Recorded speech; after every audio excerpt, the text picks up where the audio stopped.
जय श्री कृष्णा। आदर्श शिक्षण संस्थान के YouTube चैनल पर आप सभी भैया बहनों का हार्दिक स्वागत एवं अभिनंदन। हमने अपने पूर्व के वीडियो में पढ़ा था रासायनिक समीकरण को संतुलित करना। रासायनिक समीकरण में संतुलित करने के लिए अपन ने कहा था अभिकारक और उत्पाद दोनों तरफ परमाणुओं की संख्या को क्या करना है, तुलना करनी है कि किस तरफ परमाणु की संख्या कितनी है और उसके अनुसार उसको अभिक्रियाओं को अपन को हिट एंड ट्रायल विधि के द्वारा अर्थात अनुमान विधि के द्वारा अभिक्रिया में अणुसूत्र के आगे गुणांक के रूप में पूर्णांक लिख करके अभिक्रिया को संतुलित करना था।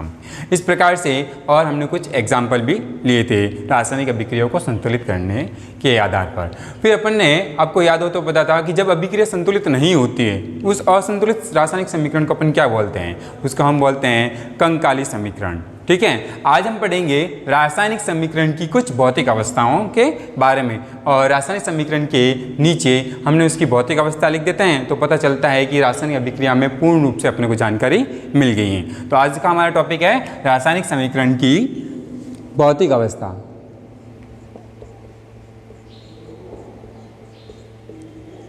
रासायनिक समीकरण की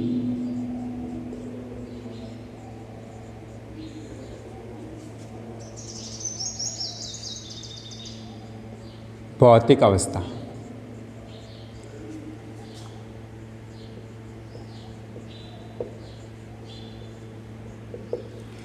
रासायनिक समीकरण की भौतिक अवस्था क्या प्रदर्शित करती है? रासायनिक समीकरण की और अधिक जानकारी प्रदर्शित करती है, जिसमें रासायनिक समीकरण के अभिकारकों और उत्पाद के रासायनिक सूत्र के साथ उनकी क्या अवस्थाओं को भी प्रदर्शित कर दिया जाता है। और अवस्थाओं को किस रूप में प्रदर्शित किया जाता है? उनके प्रतीक चिन्ह के रूप में। तो रासायनिक समीकरण की भौतिक अवस्था।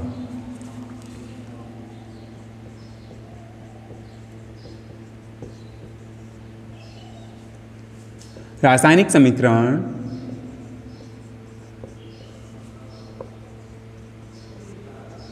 की और अधिक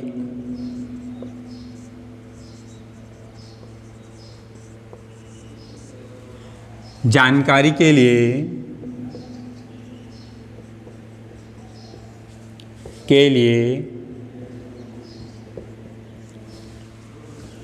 रासायनिक समीकरण के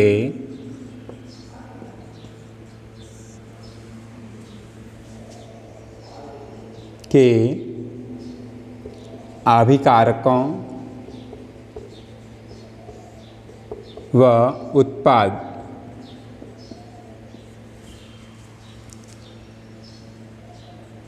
की रासायनिक समीकरण के साथ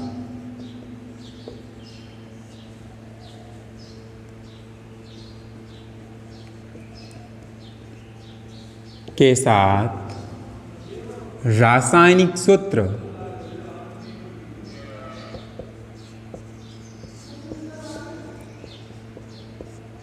के साथ उनकी भौतिक अवस्था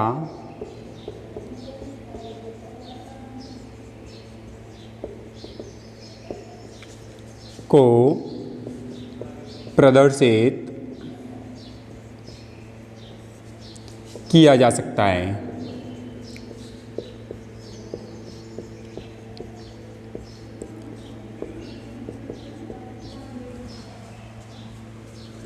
रासायनिक समीकरण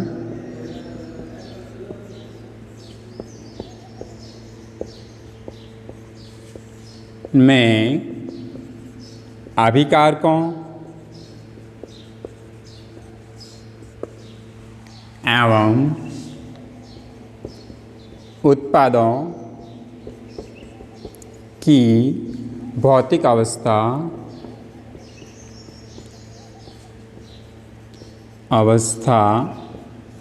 जैसे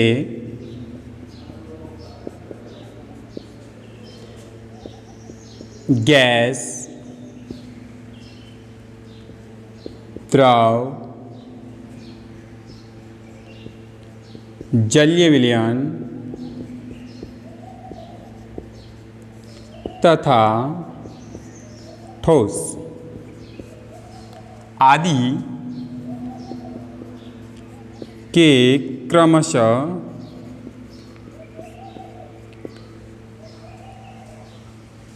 गैस के लिए G, द्रव के लिए L, जलीय विलयन के लिए एक्वास तथा ठोस के लिए S प्रतीक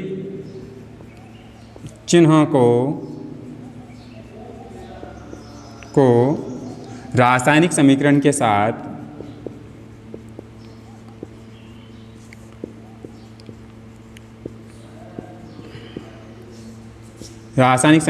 साथ प्रदर्शित करना।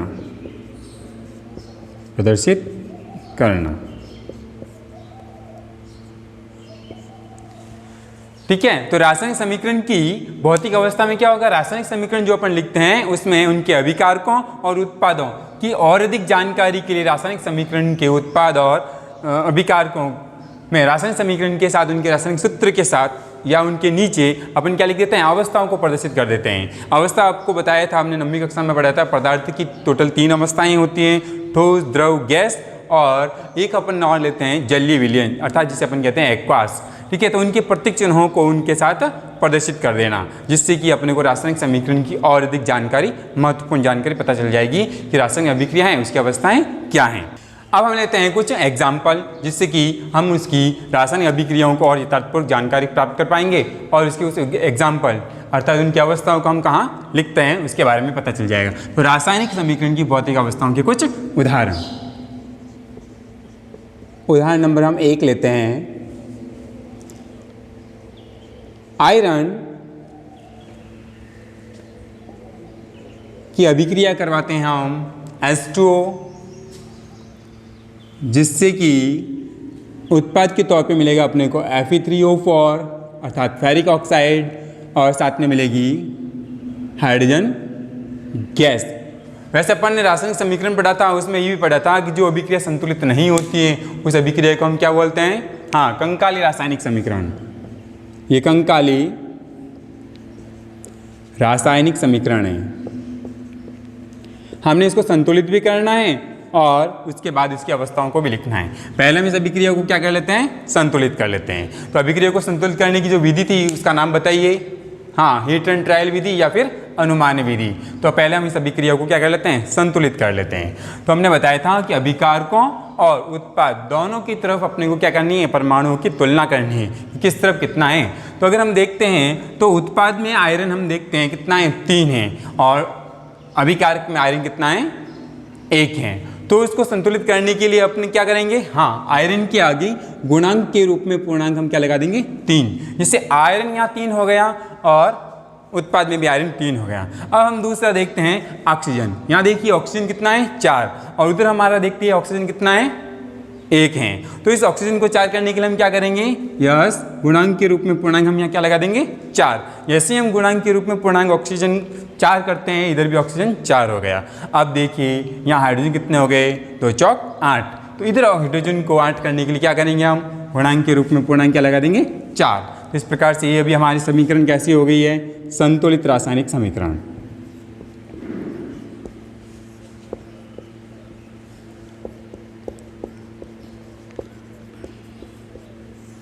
ये हमारी संतुलित रासायनिक समीकरण हो गई है। अब इसी के नीचे अपने को इनकी अवस्था प्रदर्शित करनी है, तो हम यहाँ अवस्थाएं प्रदर्शित करते हैं। भौतिक अवस्था, जिससे अपने को अभी के बारे में सारी यथार्थपूर्ण जानकारी मिल जाएगी। यहाँ देखिए क्या है, आयरन अर्थात लोह तत्व।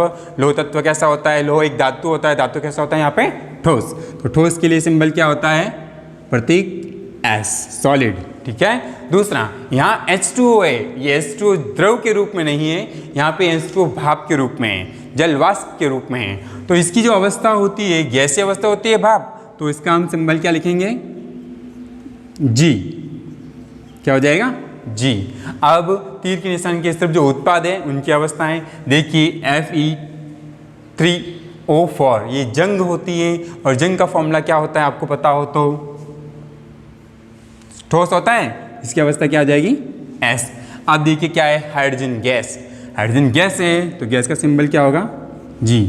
तो इस रासायनिक अभिक्रिया में रासायनिक समीकरण के साथ अपने उसकी भौतिक अवस्थाओं के बारे में भी जानकारी मिल जाती है, जिससे पता चल जाता है कि कौन सा पदार्थ कैसा है। एक और उदाहरण लेकर के देखते हैं हम। देखिए उदाहरण 2 हम लेते हैं कार्बन मोनोऑक्साइड और उसकी अभिक्रिया करवाते हैं हम हाइड्रोजन के साथ। उत्पाद के तौर पे अपने को मिलता है CH3OH। ठीक है, ये अपनी समीकरण है। इस समीकरण में अपने को भौतिक अवस्थाएं प्रदर्शित करनी है।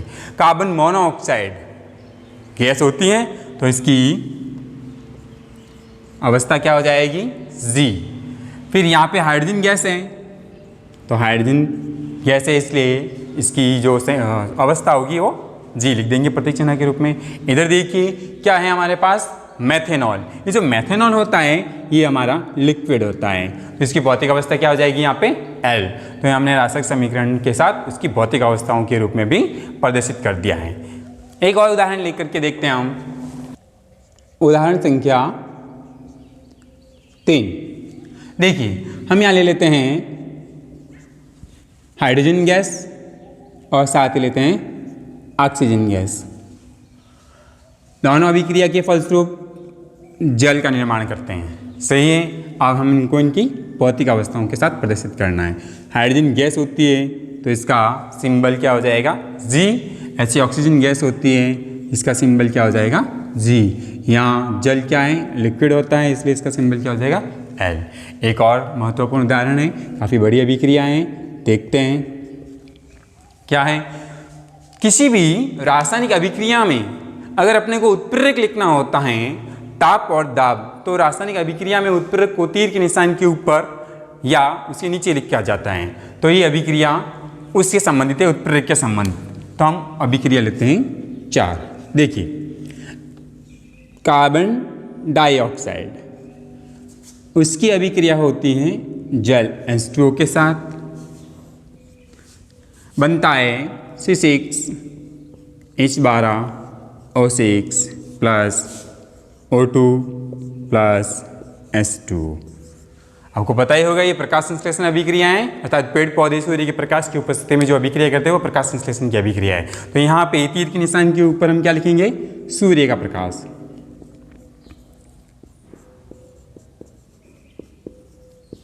सूर्य का प्रकाश, तो सूर्य का प्रकाश यहाँ क्या हो गया, उत्प्रेरक। और क्या होता है, पेड़ पौधों की पत्तियों का हरा रंग होता है किसकी वजह से, क्लोरोफिल की वजह से। तो यहाँ पे ये क्लोरोफिल है उत्प्रेरक के तौर पे। अभी अपने को इसका अभिक्रिया को भी संतुलित करके देखना है और इसकी भौतिक अवस्थाओं को लिखना है। पहले हम क्या करते हैं, इस अभिक्रिया को संतुलित कर लेते हैं। देखते हैं कि उत्पाद और अभिकारकों में किन की संख्या कम है और किन की संख्या ज़्यादा है। तो शुरुआत हम करते हैं इधर से, कार्बन। कार्बन इधर कितना है अपने उत्पाद में 6 और अभिकारक में कार्बन कितना है 1। तो इस 1 को 6 करने के लिए क्या करेंगे, हम गुणांक के रूप में पूर्णांक 6 से गुणा कर लेंगे। क्लियर हुआ, तो हमारा कार्बन बैलेंस हो गया। अब हम देखते हैं कि हमारा ऑक्सीजन जो है उत्पाद की तरफ अगर देखें तो 6 दूनी 12 और 1 13 है, और इधर देखें तो 6 7 8 और 1 9 है। तो इसको बैलेंस करने के लिए हम क्या करते हैं, थोड़ी बड़ी संख्या लेते हैं। यहाँ पे हम लगाते हैं 12। तो यहाँ कितने हो गए ऑक्सीजन, 12 और ये 12 कितने हो गए 24। तो इधर हम इस ऑक्सीजन को भी क्या करेंगे 24 करने के लिए। तो देखिए यहाँ हम लगाते हैं 6 6 दूनी 12 और 6 18। अब यहाँ और कम हो रहे हैं तो यहाँ भी लगा देते हैं हम 6। तो देखिए 6 और 6 12 और ये 12 24 हो गए, ऑक्सीजन भी हमारे 24 हो गए। अब देखिए हाइड्रोजन कितना है, 12 दूनी 24। हाइड्रोजन देखिए इधर 12 और ये 6 दूनी 12 24 हो गए।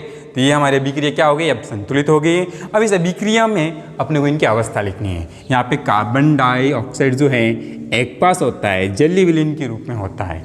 ठीक है, ये जल, पेड़ पौधे जल कहाँ से, हाँ जमीन में से जड़ों के माध्यम से खींचते हैं। तो यहाँ पे इसकी अवस्था क्या हो जाएगी, लिक्विड या द्रव अवस्था। ये जो होता है ग्लूकोज बनता है, ये एक्वास होता है।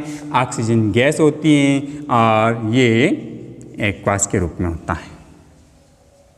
इस प्रकार से आज अपन ने पढ़ा है रासायनिक अभिक्रियाओं की भौतिक अवस्थाएं और उसके ताप और दाब जो होते हैं उत्प्रेरक, उनको कहाँ लिखा जाता है। उत्प्रेरक क्या होते हैं, उत्प्रेरक वे पदार्थ होते हैं जो रासायनिक अभिक्रिया में भाग तो नहीं लेते हैं परंतु रासायनिक अभिक्रिया के वेग को बढ़ा देते हैं। आज की इस वीडियो में इतना ही। जय श्री कृष्णा, धन्यवाद।